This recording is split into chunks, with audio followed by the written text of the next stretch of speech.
Hi, I'm Rita Wilkins, also known as the Downsizing Designer. Today I want to talk to you about virtual holidays. So, maybe for the first time in a long time or the first time ever, many of us will be experiencing a time where we're not together with family and friends, certainly on the scale that we had been in the past.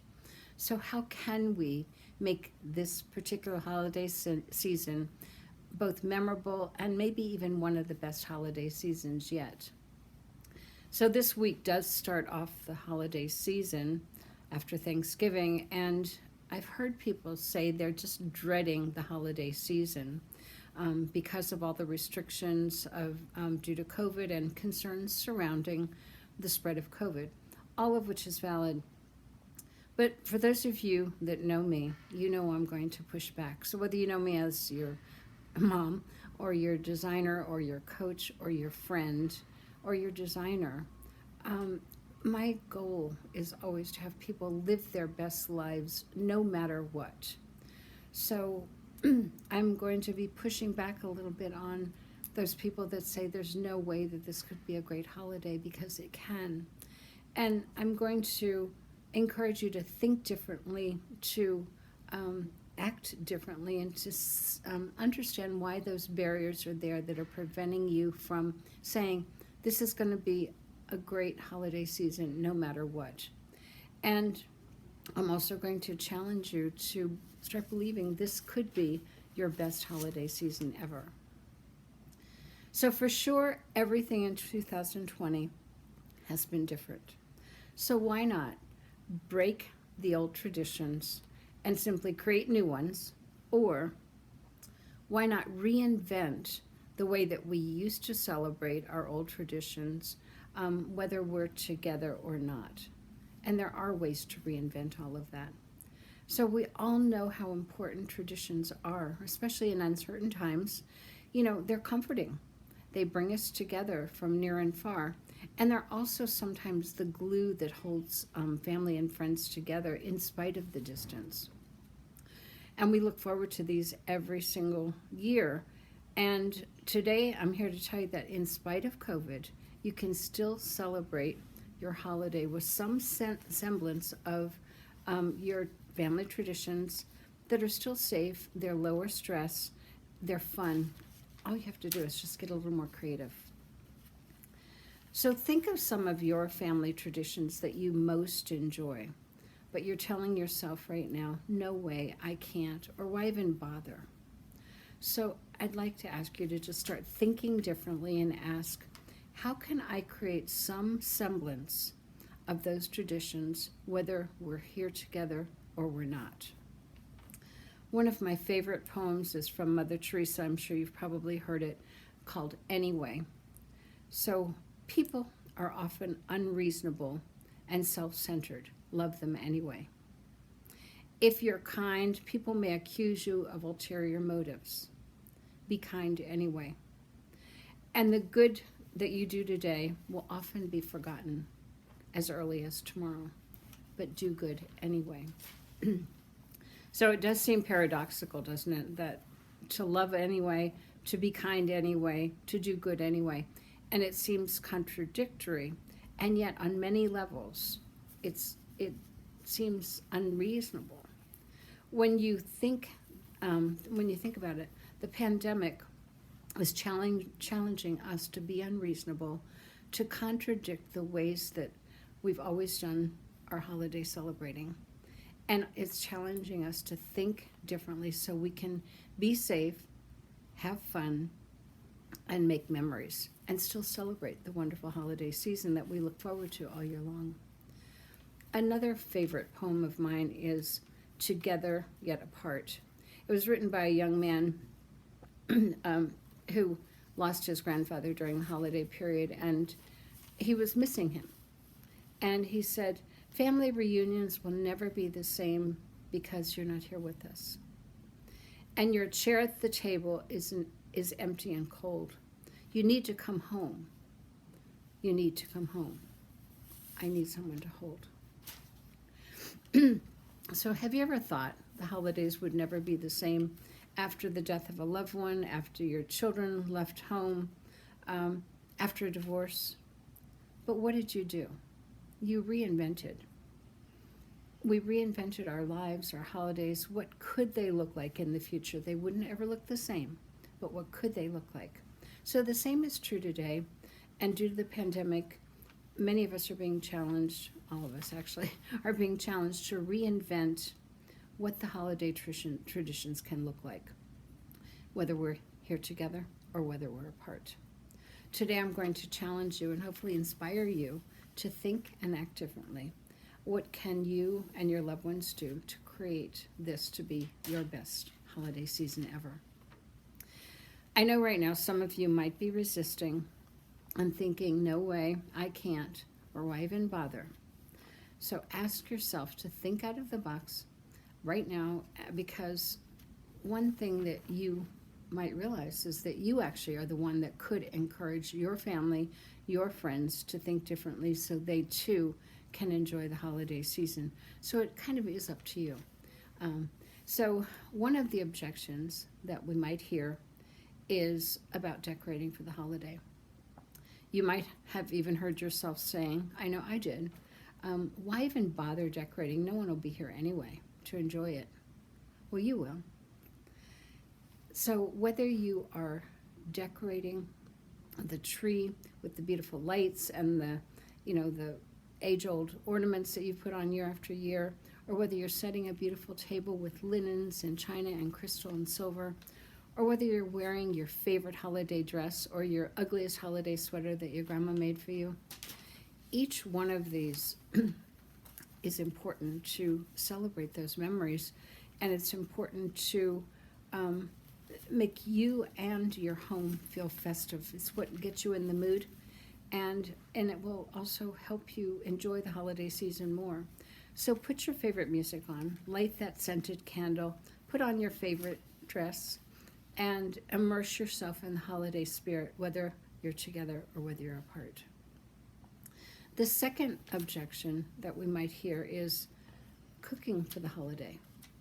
Why even bother? Nobody's going to be here to enjoy it. It's so much work. It's much more fun when someone else is here. We can kind of hear ourselves having those objections, but my solution is cook anyway. If I can borrow from Mother Teresa. Whether it's cooking for a large family or just for one or just for two, it's still the holiday season. And the holiday foods still bring back memories, and they still create new ones. For me, as a Polish girl, we always had pierogi, kielbasa, gołąbki, and when I have those in the house and I smell them, it reminds me of those wonderful, wonderful times that we were all together. So it is still the holiday season, so make sure that you cook and you look forward to your favorite foods. And also, why cook? Part of cooking, the fun of it's planning. So plan your meals together with your brother, your sister, your best friends. You look at the old recipes, share some new ones, and then that helps you to get in that holiday mood. Why not bake cookies together? Why not cook together on Zoom? Cook your whole holiday dinner together while sharing all the fun stories and creating new memories. This will be a time where we can look back and say, remember when we cooked on Zoom? Anyway, so whatever your family traditions are, make sure that you do cook this year, maybe just smaller portions. The third objection might be, why bother gift giving? So those of you that know me as the Downsizing Designer, you might know that, for the last several years, I have stopped giving gifts. Instead, I give experience and I give time. And for me, it's been the best solution of all, because I used to overgift, actually embarrass people because I had, I would provide so many gifts, but that time's over in my life. So when people say, why bother giving gifts, this year, it's no fun when no one else is here. Well, what are some new ways that you can give gifts without being together and without spending spending money? So get creative with gift giving this year. And one that I started last year, and I'm so glad I did, and then I started and I stopped, but I have to continue it again, is gratitude notes. So when you have a quiet moment, think of someone that you would like to let them know how much they mean to you, and share from your heart in that handwritten note um, how much they mean, how they've contributed to your life, and think about that. I mean, who wouldn't love getting that note? So you can make a difference for one person or hundreds of people by writing that handwritten gratitude note. And you'll not only make their day, you'll probably make their year. And I'm sure it's something that they would cherish forever. The second thing is care boxes. This is something I'm going to focus on this year. You fill a box with the little things, the little favorite things of the people that you're gifting this to. So it could be those cookies that you're famous for, and those could be put in a pretty little box, just made with love. The other one would be photos, so photos of times that you've spent together that are very meaningful to both of you. Maybe make you laugh, maybe make you cry, but the gift of a photo or two. And then sharing funny memories via a video, handwritten, whatever, just sharing funny memories of the things that you've done together. Those are the little things that you can put in this care box, and that care box could be dropped off, or it could be mailed to be received in time for the holiday. And the third thing about, giving gifts anyway would be, so many people have been impacted by COVID, some far more than others. So using this extreme time, donate to the food bank, donate your excess clothing. Could be a good time to declutter. There are people that need what you may not need anymore, and it would be an opportunity for you to give back. The fourth objection that you might hear is, why bother getting together in person? There's so many restrictions. We have to wear masks, we have to stay 6 feet apart. And I could hear that objection, and I could see how that might stop some people. But my solution would be to get together anyway. Within the confines of the safety guidelines, the distancing and the masks and so forth, think differently how you could get together with a few friends, a few family members, not as many as you might have before. But here are some ideas how you can still get together and have a wonderful holiday time and yet be safe. Alfresco dining. So who doesn't love eating outside? Now, mind you, it could get rather cold out, but wouldn't it be kind of fun that we're all wearing hats and gloves and masks and all of the other accoutrement and eating Thanksgiving dinner? Now, if it's potluck and everyone's bringing things probably in plastic containers, it's not going to be as elegant as it might have been, but it makes for fun, and it makes for good memories, and also just being together.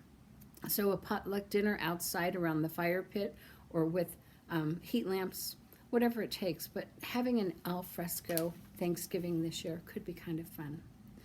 And Thanksgiving picnic in the park. I live right here in Washington Square in Philadelphia, and I spend a lot of time in the park. And a picnic in the park is actually a celebration, and it has happened so many times since COVID. So what about having everyone bring part of Thanksgiving dinner? You have your dinner, and then you go for a hike after. Or you have s'mores and pumpkin pie. Or you have a family Olympics, something. But anyway, there are ways to reinvent by being outside. And then another way to get together, anyway, is to have stories by the campfire. So it might well be that people just gather only for dessert. And so around that campfire, share stories, invite the young and the old to share stories, memories, whatever. And it's a way to create new memories and during this holiday season. And the fifth objection that we might hear is, how could a Zoom call possibly replace in-person holiday fun? And I get that thinking, but when you go back 6 or 8 months ago, none of us really used Zoom, certainly to the extent that we do today. But now it's just become part of our norm, like our phones. So how could you make Zoom a virtual Thanksgiving holiday or a other season holiday? How could you make it fun? So my solution is, no matter what, wear your ugly sweater anyway. So why not carry on that family fun that you might have had in person, but you carry it on Zoom instead. Everyone's wearing their ugly sweater. You can vote on the ugliest one. This is whether you're together or whether you're apart. You can do it in person or you can do it, over Zoom. It allows us to be together in spite of the distance. So why not still have the ugly sweater party, the ugly sweater contest? Why not have a bake-off during holidays with the cookies and so forth? Why not carve pumpkins or decorate trees together? All of these normal traditions we could do anyway, in spite of COVID. So I hope that these have inspired you and maybe even fired you up to inspire not just yourself but other people to celebrate this holiday in a way like you've never celebrated before. So perhaps it could be one of your best holiday seasons ever. And you might, still have some of those objections, like why bother? Why should I create that? But one of my little methodologies is to just smack it back down. So every time you hear that objection, there's no way, why bother? Just smack it back down and say, I'm going to do it anyway. So connect with me on my website, Rita Wilkins at ritawilkins.com. I'd love to hear how you have created the holiday season, and I hope that you have your best Christmas and holiday season ever.